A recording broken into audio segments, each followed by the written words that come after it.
Murdoch was collecting a goods train from the docks. A careless crane operator wasn't paying attention to his load. He swung it too low, right into Murdoch's cab. That was loud. Luckily, no one was hurt. Murdoch's crew looked him all over, but found nothing wrong. No harm done. A few minutes later, the big engine steamed into action. He whistled long and proud, but it didn't sound like his whistle. Everyone at the docks covered their ears as Murdoch came to a stop. His driver looked at his whistle again. Your whistle's been knocked out of place, making it wonky. It's too late to fix it now. We're late already. But it's not safe for an engine to go without a whistle. But, added his driver, you can still blow yours. It'll be safe until we can mend it. The purpose of a whistle is to let others know an engine is coming. Everyone certainly knew Murdoch was coming.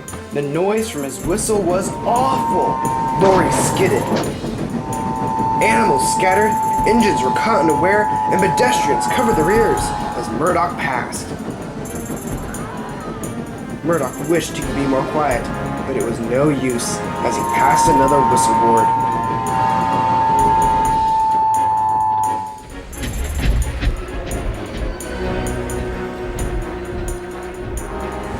Once Murdoch arrived at the big station, he uncoupled from his train and puffed silently away.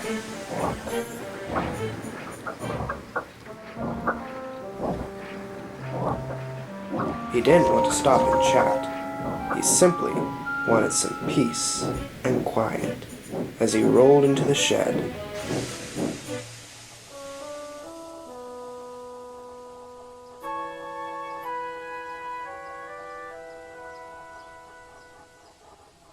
Sometime later, Thomas arrived. He was gurgling and boiling with laughter.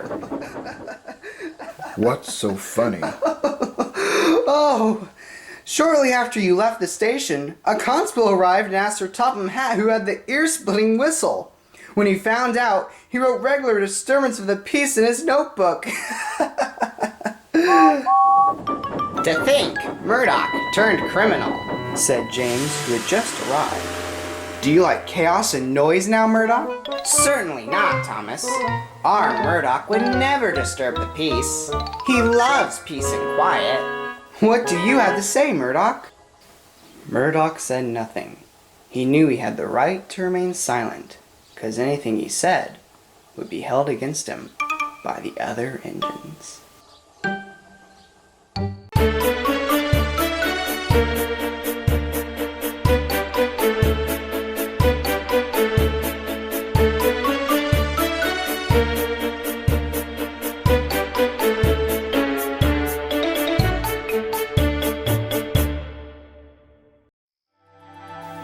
One night, Henry simmered impatiently for Duck and Salty to shunt the flying kipper. Hurry up! I don't have all night. Keep your steam in. Aye, matey. We just have to wait for Arthur to bring some fish down from the fishing village. What's your problem? I don't trust that new engine. Salty, I will admit, he is a different engine, but he is hardworking and keeps the trucks in line. I still don't trust him. Pirates have been known for terrorizing the sea. Who's to say he won't terrorize us? Oh, what are you afraid of, Henry? That he'll make you walk the plank? I wouldn't put it past him. Diesels are enough trouble on their own, but a diesel pirate is sure to be double the trouble. Honestly, Henry, you need to see an engine for who they are, and not on the fuel they burn.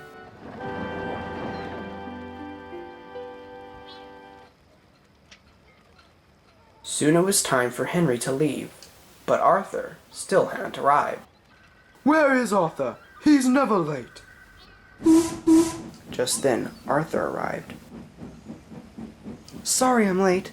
There was an accident on the line. I had to wait for it to be cleared. Never mind that. We must get your card attached to Henry's train before he pops a piston. At last the flying kipper was ready, and Henry steamed off into the night.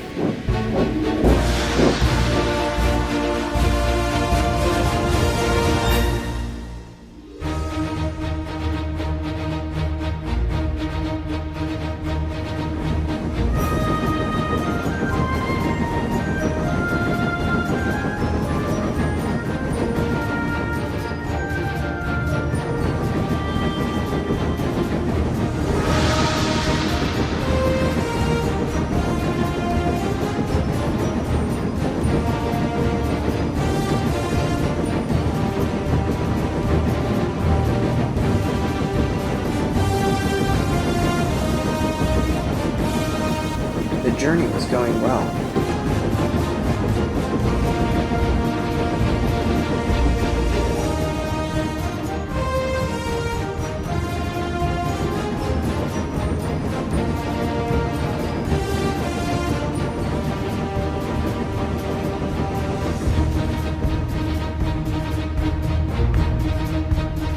He was just passing through a tunnel when he came to a complete stop.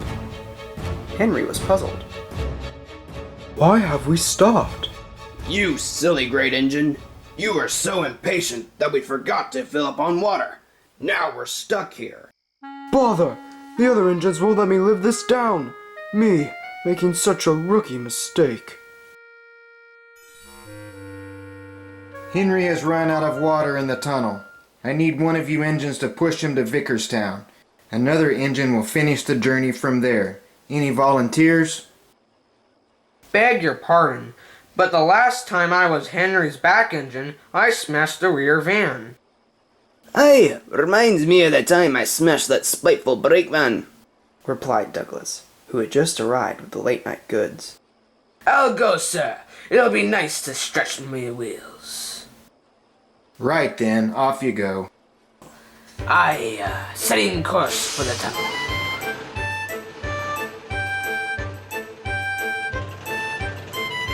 So Salty set off into the night. He soon arrived at the tunnel. So, me hearty, ran out of water? Yes, and I don't need you poking fun about it. I'm not poking fun, matey, but you haven't been very patient. That's what got you in this mess. Salty buffered up to the brake van and began to push, but the trucks didn't budge. Come on, you silly trucks. No, we don't want to go. We like it here. Wouldn't you agree, Henry? You're the tunnel expert.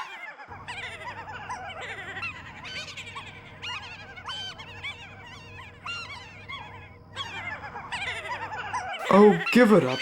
They won't move. It just takes a bit of patience.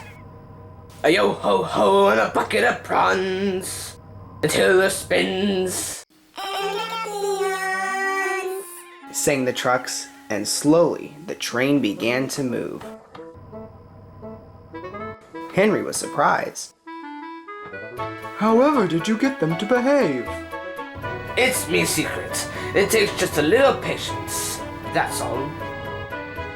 Henry decided that if Salty a Diesel could be patient with trucks, then a big engine like him should surely do the same.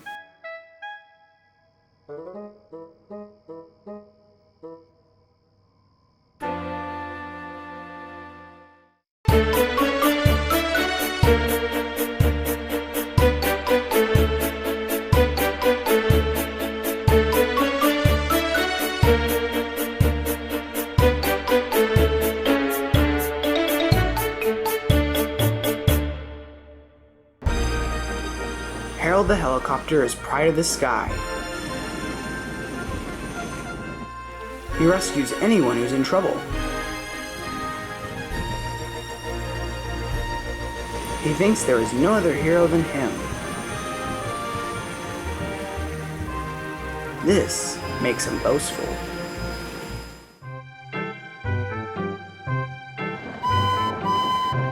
Harvey the crane engine is also a hero. He rescues engines that are in trouble with the help of his crane.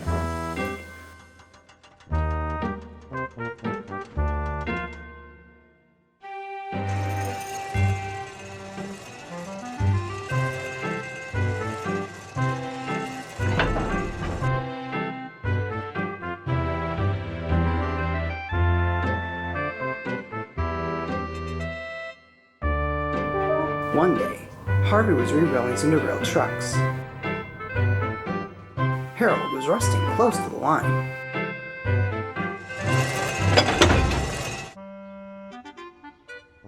There, job done. Well done, Harvey. I'd hardly get excited at trucks being put on track. Any fool can do that. Not anyone can do Harvey's job. It's difficult to put trucks back onto the line. Percy was used to Harold's pompous attitude, but Harold still didn't believe Harvey's job was difficult. Excuse me, but I must be off. Doing my job, that takes real skill. And he buzzed away. Stuck-up Roybird thing.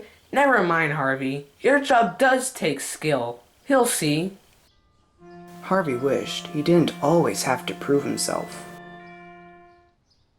Harold was at the fishing village.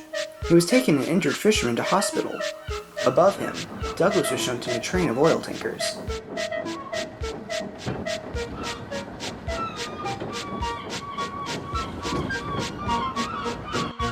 Careful, Douglas. That rail looks loose. I know what I'm doing.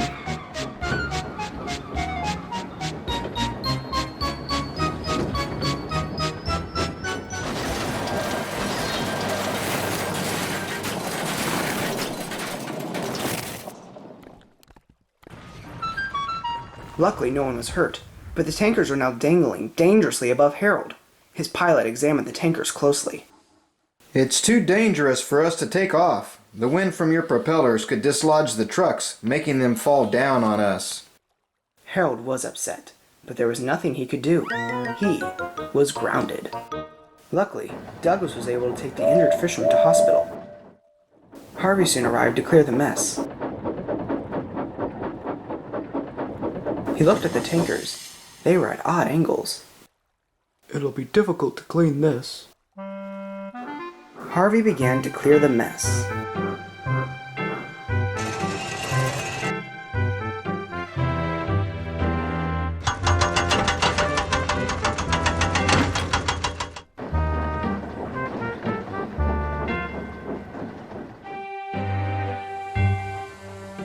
Soon, he came to a tanker that was dangling directly above Harold.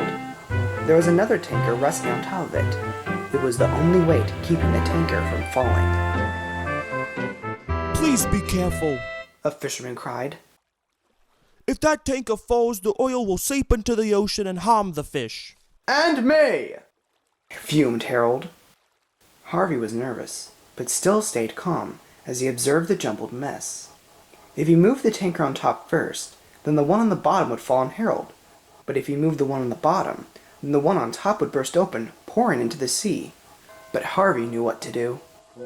Anchor the bottom tanker down, he called. So the workmen did. Once everything was ready, Harvey began to lift the top tanker. Everyone was suddenly still and watched anxiously as the tanker was being lifted. The bottom tanker began to tilt, but it didn't fall. Harvey's plan had worked.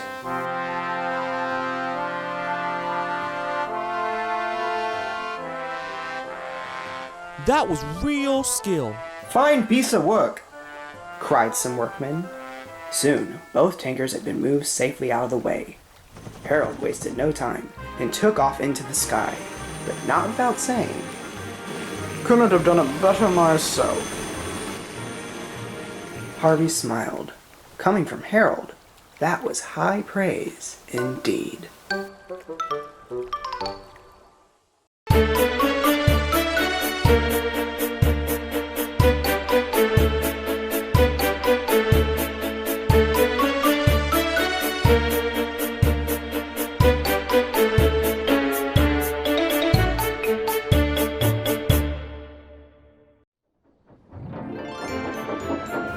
Thomas was deeply hurt after the time he went fishing. You'd often hear him warning the other engines never to go fishing. "It's too uncomfortable," he'd say, but the other engines all had the same answer. We know not to do something as daft as that. Thomas was infuriated that the other engines all laughed at his warnings. All the engines on Sodor knew the story of the time Thomas went fishing. All except Arthur. Arthur was the newest engine on Sodor, who was recently given the Normandy branch line. One day, Thomas was telling his story to Arthur. I began to reach steam fit to burst. Some fish had gotten in my tanks. My crew had to fish them out. I was miserable. That's quite the story, Thomas. But I think fish are lovely. Fish are nothing like that at all. They're heavy, smelly, and cause nothing but problems. You need to be careful. Arthur laughed and puffed away. Thomas was cross, and he snarled his nose. No need to get your nose out of joint, said his driver. Thomas was puzzled. There is a lone water tower at the fishing village. It has a pump that is fed into a nearby stream. When the water tower is empty, a workman turns the tap and the water from the stream refills the tower. This process can often take hours. A new workman didn't know this. His foreman told him to refill the tower when it was emptied, but the workman forgot and went to lunch. When he returned, he found the water tower bone dry. He quickly turned the tap, but the water came drowsily in.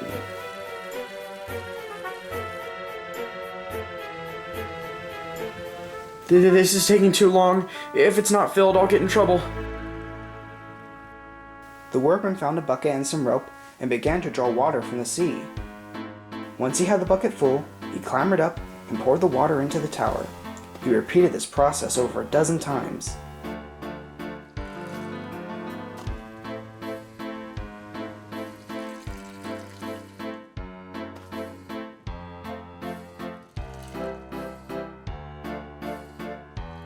At last, the water tower was filled, and the workman went away. Later, Arthur arrived to collect a train of fish. He needed to refill his tanks. His driver connected him to the hose pipe and turned the tap. As he did, there was a great plop. What was that? It's only the water draining into your tank. But it sounded like something fell in. Don't be daft. It's only water. Meanwhile, Thomas was busy sending trucks in the yard, but Thomas was in a bad mood. What's wrong? Driver says my nose is out of joint.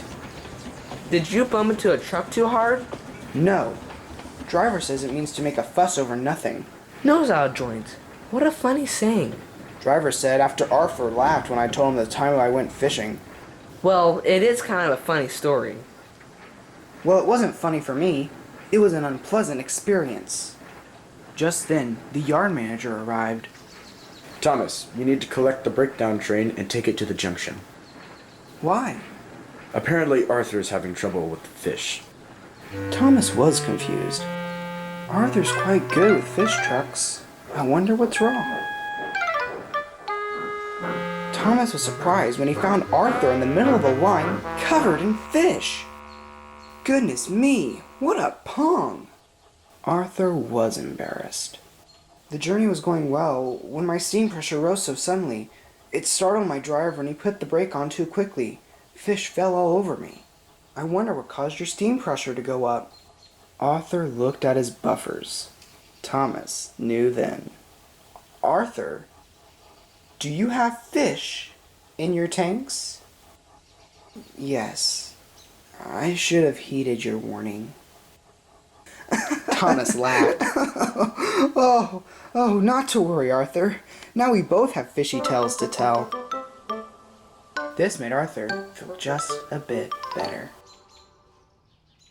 Sir Tom Hatt found out the workman and had a stern word with him. As for Arthur, it took a long time for him to be repaired. The fish didn't want to leave Arthur's warm tanks. When Arthur returned to work, he smelt of fish for weeks. Arthur doesn't think fish are wonderful now, and is most cautious when he refills.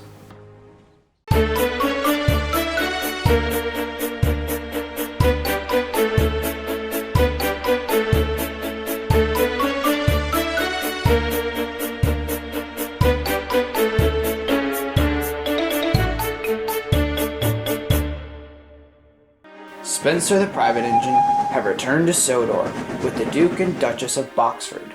The other engines were happy by the visit, but not by Spencer.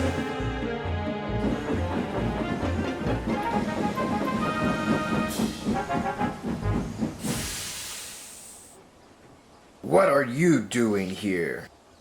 Nice to see you too, Gordon, but a simple hello will do.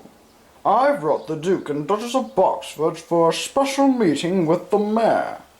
I'm surprised you're in steam. Did you remember the water? Or did you forget the coal? I'll have you know there'll be no mistakes.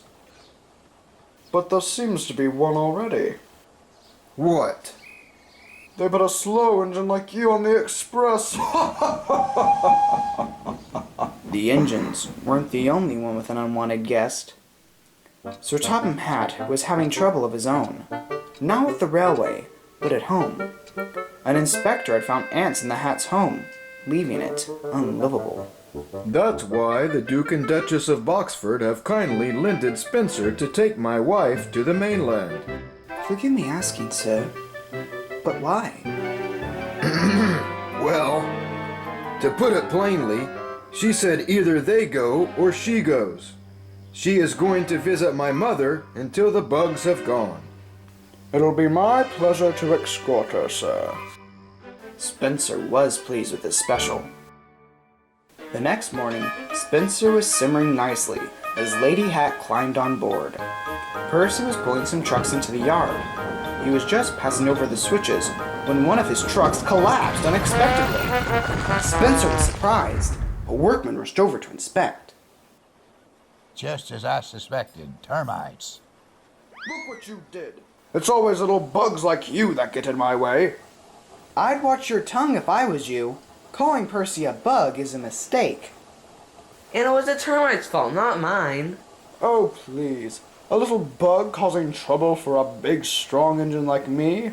Now stop chatting and get these trucks out of my way. The cleanup process took a long time. Spencer began to grow impatient.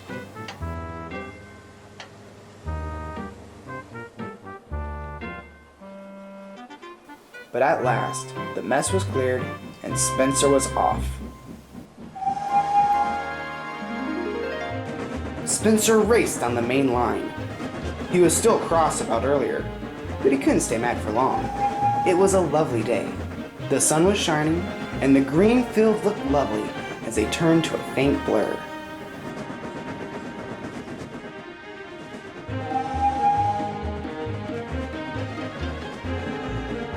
The journey was going well until Spencer arrived at a signal that was set to danger.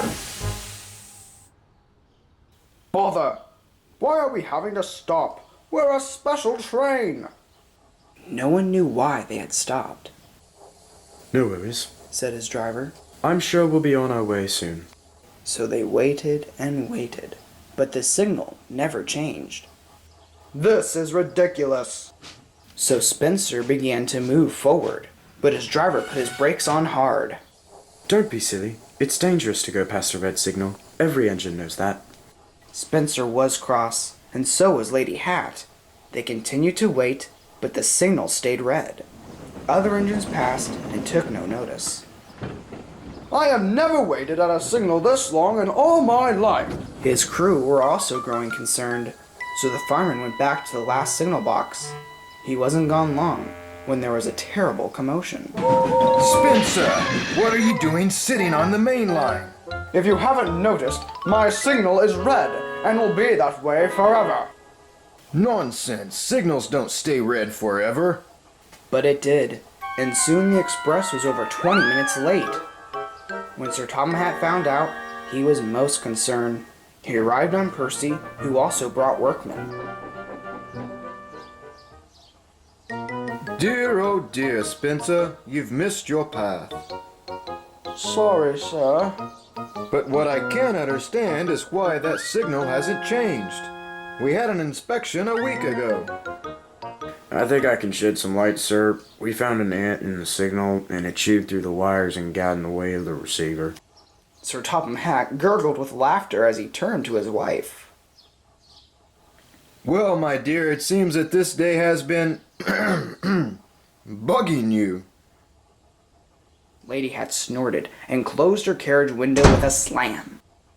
Well, well, well. Did a little bug cause some trouble for a big, strong engine? No, not at all, Percy. Spencer's never bothered by a bug. Yes, but it seems you've had a bug get in your way, Gordon. Yes, a rather large silver bug. First forgetting water, and now an ant. What little thing will you be bothered by next? Spencer blushed and looked at his buffers. Soon Spencer was able to proceed. He slunk slowly away with a newfound respect for bugs, come ants or termites.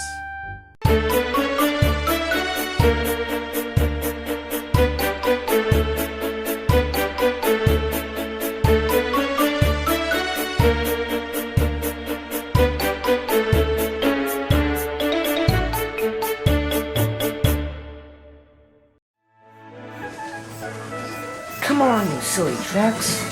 Percy was having a trying time. The trucks were giving him plenty of nonsense. Teased the trucks as Percy snorted up the hill. Go at it, Percy. Don't let those silly trucks beat you. Percy's cheeks turned red as his wheels spun and slipped and spun, until he could go no further.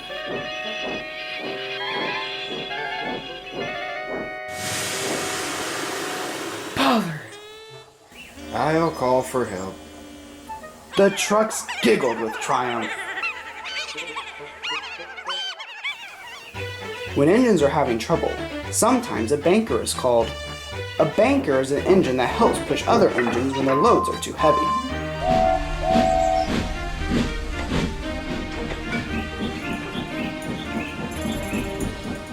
Today, Murdoch was sent as a banker. He buffered up behind and pushed Percy.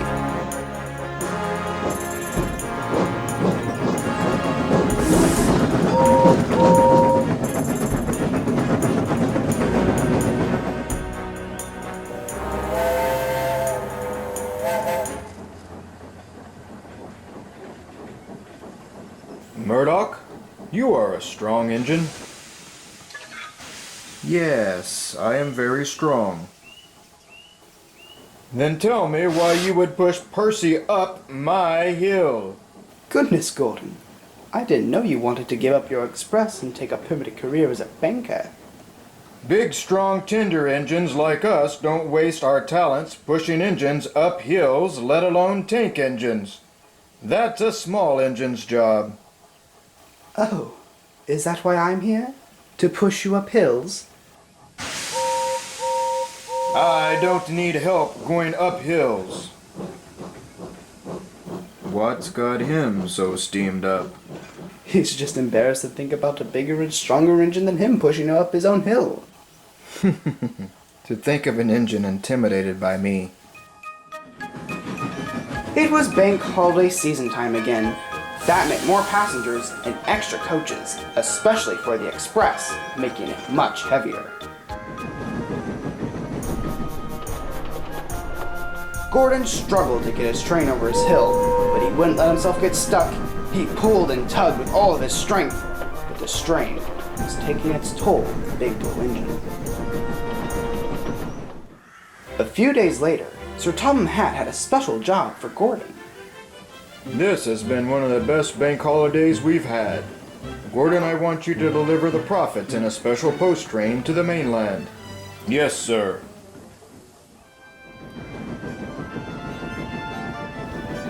Soon Gordon was speeding down the line with his train in tow. He then arrived at his hill. As he began to ascend the slope, the heavy train began to tug on his coupling, threatening to hold him back. No, you don't, he said, and pulled even harder. Steady, Gordon, warned his driver, as Gordon vigorously continued on, but the strain on his coupling grew stronger. I'll show them I don't need help up hills. At last, Gordon reached the crest. I knew I could do it. No sooner was he coasting down the other side when there was a terrible noise, bringing Gordon to a standstill. What happened? You've broken down. Your heavy trains have just been too much for you. Oh, the indignity. Gordon's driver went for help. Gordon was upset. He knew Edward would be sent to help. I'll never hear the end of this. He was surprised when Murdoch arrived. What are you doing here? Where's Edward? He was called away. I was sent to help push. Gordon was horrified. But big engines can't push engines up hills. But I'm not pushing you up. I'm pushing you down. Gordon's face hung lower than a signal as the embarrassed train set off.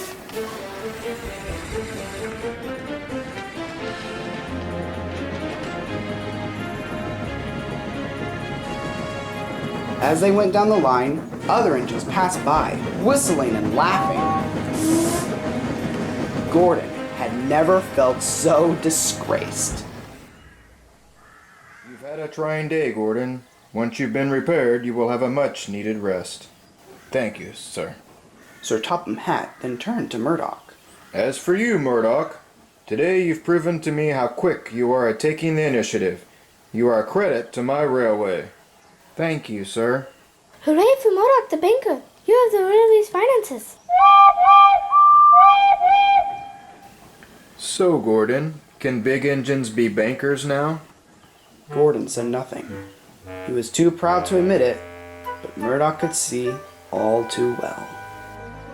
When Gordon returned back to work, the other engines teased him, but there was no more talk about big engines as bankers. Gordon now knows he can bank on bankers, especially if that banker is Murdoch.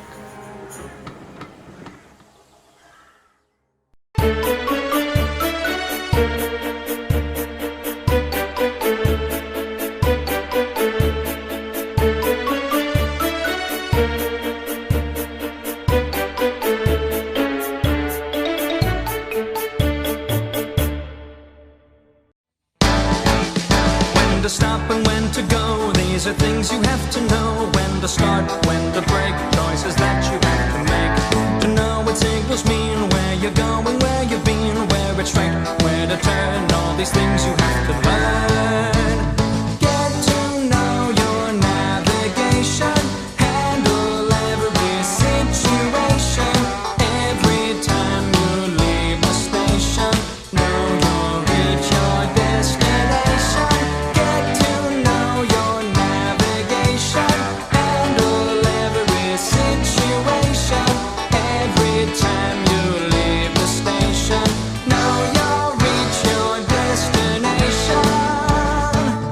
Over bridges, through the tunnels, smoke is streaming from your funnel, bumping through the countryside, taking people on a ride. When driving down the roads, you'll know where to take your load. If you're flying through the air, navigation gets you there.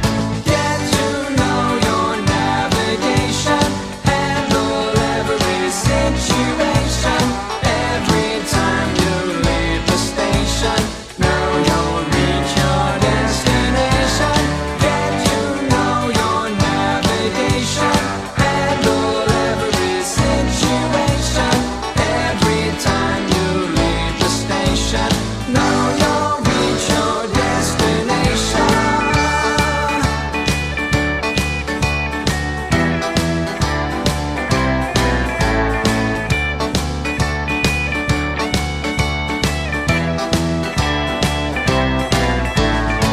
destination.